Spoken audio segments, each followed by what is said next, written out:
নিজের ভুল বুঝতে পেরে বাড়িতে ফিরে এলো বুবলাই ও বর্ষা। আর এসেই তখন কমলিনীকে বলে, মা আমি ভুল করে ফেলেছি, আমাকে ক্ষমা করে দাও। বিস্তারিত জানতে এক্ষুনি ভিডিওতে লাইক দিয়ে চ্যানেলটিকে সাবস্ক্রাইব করে দেখতে থাকুন।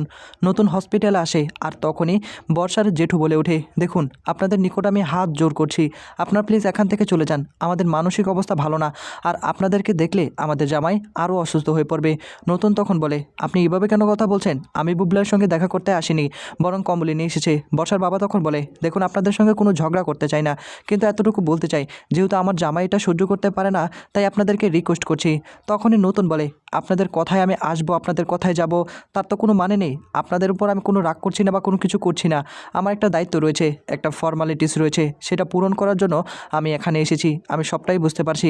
এদিকে তখনই কৃষাণু বলে, স্যার ফর্মালিটিস, কিসের ফর্মালিটিসের কথা বলছেন স্যার? তখনই আবার কৃষাণুর দিকে তাকে নতুন বলে, দেখো কৃষাণু, তুমি তো আর আমাদের পারিবারিক বিষয়ে জানো না, বুবলাই সবেমাত্র চাকরিটা পেয়েছে। আমি বুঝতে পেরেছি যে বুবলাইয়ের হাতে এখন টাকা পয়সা নেই, যদিও থাকে সামান্য হয়তো বা থাকতে পারে, তার তো আর স্যালারি পায়নি, আর চিকিৎসার ভাতাও তেমন একটা পাবে না, এখনও তো কোনো কিছুই হয়নি, সবেমাত্র জয়েন করেছে, একটা সময় তো লাগবে। আর আমি তো এখন বুবলাইয়ের বাবার মতো, তাই আমার তো একটা দায়িত্ব আছে, ফর্মালিটিস রয়েছে, সেগুলো আমি পূরণ করতে আছি।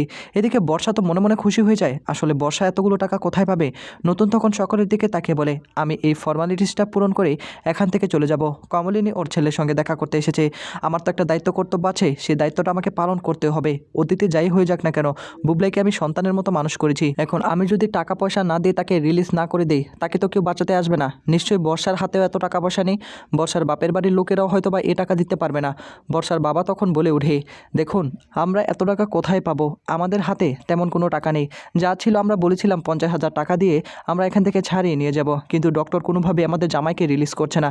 এখন আমি চাকরিটা ছেড়ে দিয়েছি, আমার হাতেও তেমন কাজবাজ কোনো কিছুই নেই, আমার জামাই যদি আমার বাড়িতে থাকতে পারে সেটা আমাদের কোনো আপত্তি নেই, বিনা খরচে আমি তাকে রাখতে পারবো, পালতে পারবো, কিন্তু এতগুলো টাকা আমার পক্ষে দেওয়া কিন্তু অসম্ভব, এই টাকাগুলো আমি দিতে পারবো না।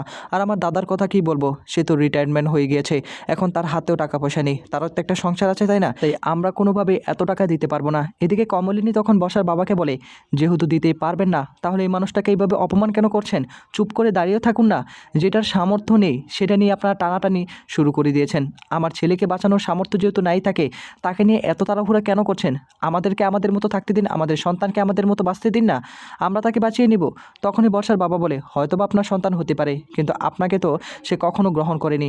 তখনই কমলিনী বলে, গ্রহণ করেনি, গ্রহণ করবে। এখন তাকে যদি তার নতুন কাকু টাকা পয়সা না দিয়ে রিলিজ না করে দেয়, এখন তাকে কে বাঁচাতে আসবে? আপনারা তো টাকা পয়সা দিতে পারবেন না, সে সামর্থ্য কি আছে? পারলে দিয়ে দেখান, দেখি কেমন আপনার সাহস, এই টাকাগুলো দিয়ে আমার ছেলেটাকে এখান থেকে রিলিজ করুন। সেটা তো পারবেন না, শুধু পারবেন দাঁড়িয়ে দাঁড়িয়ে বড় বড় কথা বলতে। আমার ছেলেটার মাথাটাকেও আপনারা খেয়ে নিয়েছেন, এখন আপনারা না পারলেন আপনার মেয়ে পারবে? বর্ষা কি টাকাগুলো জোগাড় করে দিতে পারবে? সেও তো দিতে পারবে না। তখন কমলিনীর দিকে তাকিয়ে বলে, কমলিনী থাক, অনেক হয়েছে, আর কথা বলতে হবে না, ওদের সঙ্গে কথা বলে তুমি পারবে না, আমি বরং পেমেন্টটা ক্লিয়ার করে আসি। এই বলে তখন নতুন চলে আসে পেমেন্ট দেওয়ার জন্য। 2,75,000 টাকা এসেছে, এত টাকা কোনোভাবেই অন্যরা দিতে পারতো না, বুবলাইকে নতুনই বাঁচিয়ে নিল। এদিকে তখনই কৃষাণু বুবলাইয়ের দিকে তাকিয়ে বলে, দেখতে পেলেন তো কে আপন আর কে আপনার পর? এই মানুষটা যদি এখন না আসতো, আপনাকে কে রিলিজ করতো? কেউ কি পারতো? আপনাকে নিয়ে টানা পড়া হয়ে গিয়েছিল, আপনার স্ত্রী, আপনার শ্বশুরবাড়ির লোক, তারা নাকি আপনাকে ছাড়িয়ে নিতে পারবে না, এত টাকা নাকি দিতে পারবে না। আর আপনাকে তো আমরা কোনোভাবে ছাড়তাম না, আমাদের অথরিটি কোনোভাবে আপনাকে ছেড়ে দিত না, আপনাকে হসপিটালেই থাকতে হতো। যে মা আপনাকে গর্ভে ধরেছে, সে মাকে আপনি অস্বীকার করেছেন। শোনা কথা আমি শুনেছি, এসে আমি জানতে পেরেছি আপনি নাকি আপনার মায়ের সঙ্গে দেখা করতে চাননি, আপনার মাকে অস্বীকার করেছেন। আপনি কত বড় একটা খারাপ মানুষ একবার ভেবে দেখেছেন?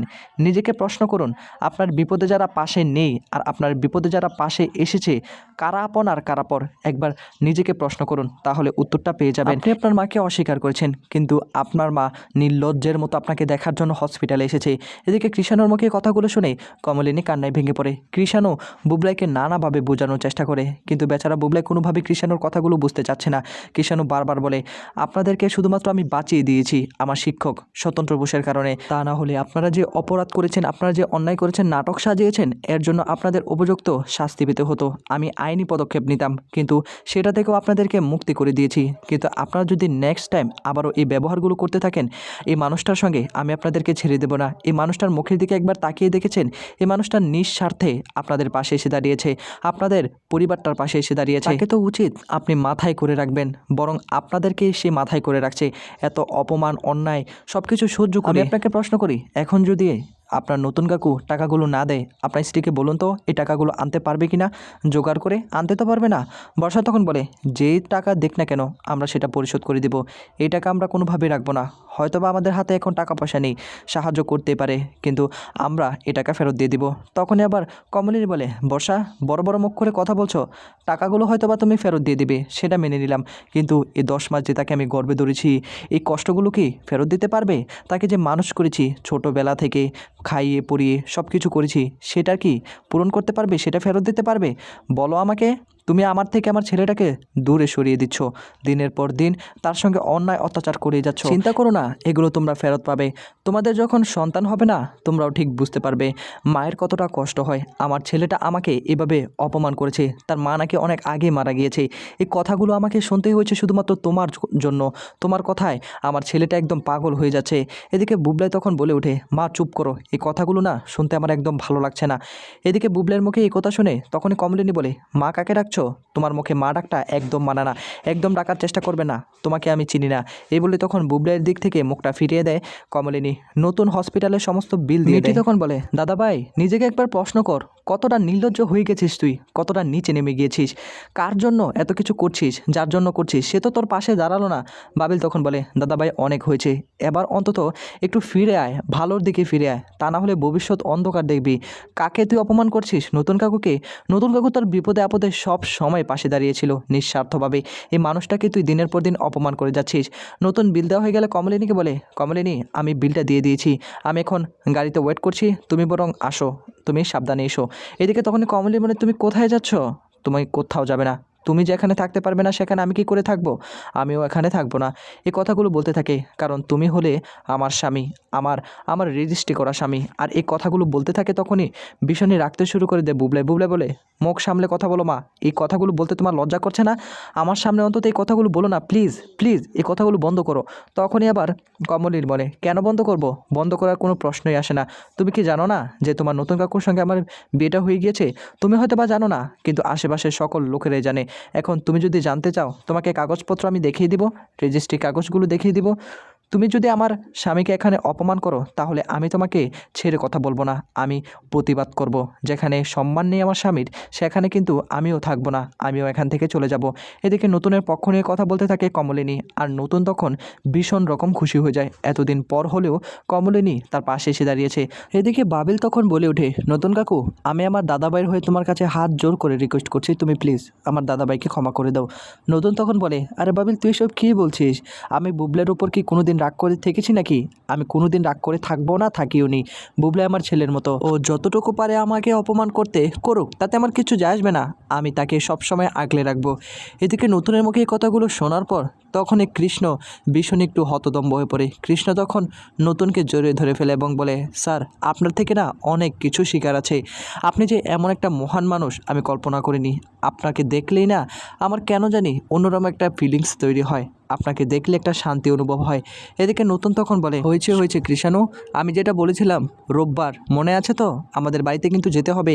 তখনই আবার কৃষাণু বলে, অবশ্যই, এটা তো আপনার আদেশ, আমি তো এটা অমান্য করতে পারি নাকি? মিঠি তখন বলে, নতুন কাকু আমি কিন্তু ওই রবিবার বাড়িতে থাকতে পারবো না, আমার আবার অন্য একটা কাজ আছে বন্ধুদের সঙ্গে। কৃষাণু তখন বলে, স্যার তাহলে তো একদম ভালোই হয়েছে, আমরা খুব নিরিবিলি একটু আড্ডা দিতে পারবো।